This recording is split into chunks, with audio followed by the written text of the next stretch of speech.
Okay, on this next video I'm going to show you how to disassemble the upper gearbox of an ICS M4 airsoft. The tools that you're going to need, you need your clamp, number 2 screwdriver, number 1 Phillips screwdriver, 3mm Allen wrench, a small hook, and preferably a long Phillips screwdriver that has 4mm in diameter. It doesn't have to be a Phillips screwdriver as long as it's a long 4mm rod with a handle. Okay, let's start with the gearbox. First we need to put the clamp on like so. That's pretty much the best place for the clamp. The purpose is for when you take the screws out, you don't want the springs to snap on you.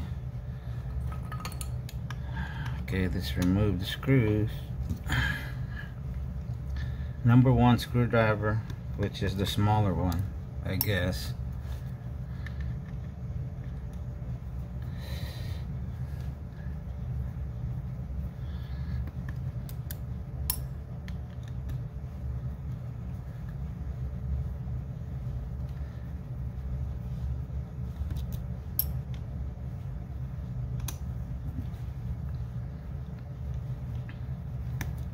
After your number 1 Phillips, then you need the number 2 Phillips for the 2 other screws.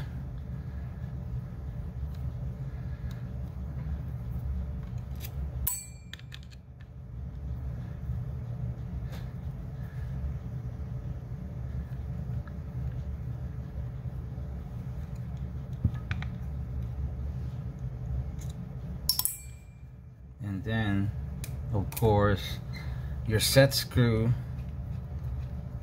for your spring guide.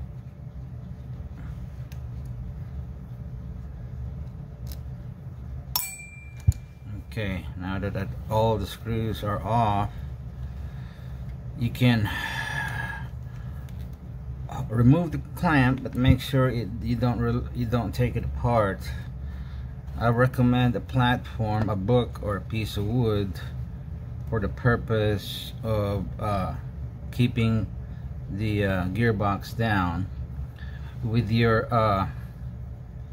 4mm rod or screwdriver, slide it inside the gearbox. What it does, it holds the spring down while you take the casing apart, so it won't fly off.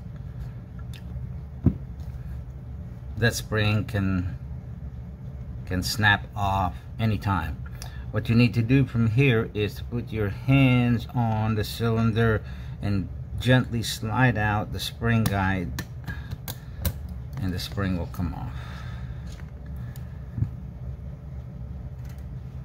Metal spring guide is an upgrade from the original plastic, and then a 140 spring is also an upgrade from the original 110, and a metal teeth piston, which is also an upgrade from your factory plastic teeth.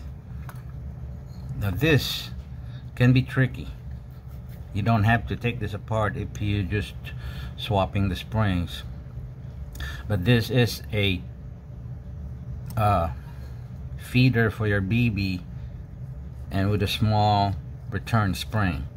Now to take it apart, you can just pull all of this off. Make sure you don't snap that spring off. You can take it off with your small hook.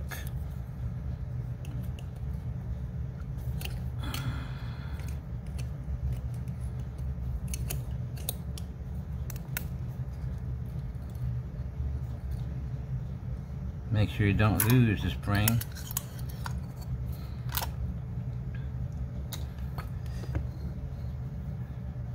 Now gently lift this, and this will all come apart. This is a brass cylinder which can come off This is your feeder,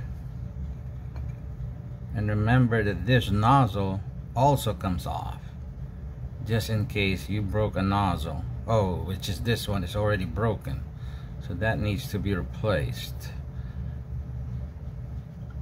You can tell it's broken from there, but for assembly purposes, let's put it back and we'll replace it later, since I don't have one handy right now. Okay, so now to put it back together, to put the cylinder back, and this nozzle goes back inside.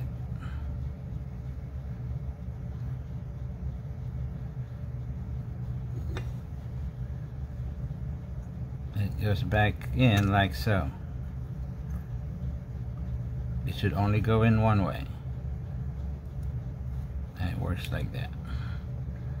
Make sure the cylinder, the side of the cylinder, this doesn't matter where it shows. The purpose is that so the cylinder can breathe when the piston goes back and forth, I guess. I don't know.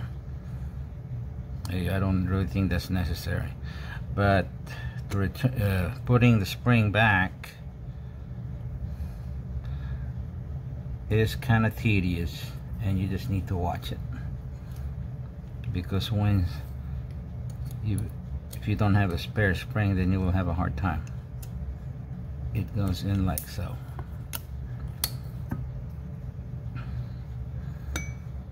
From there, you slide the piston back in, or you can leave the piston in there if you want. Spring goes back in.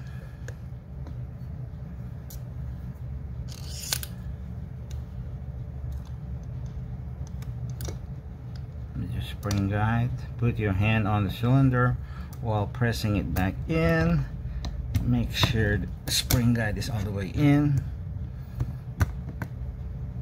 Careful not to pop it.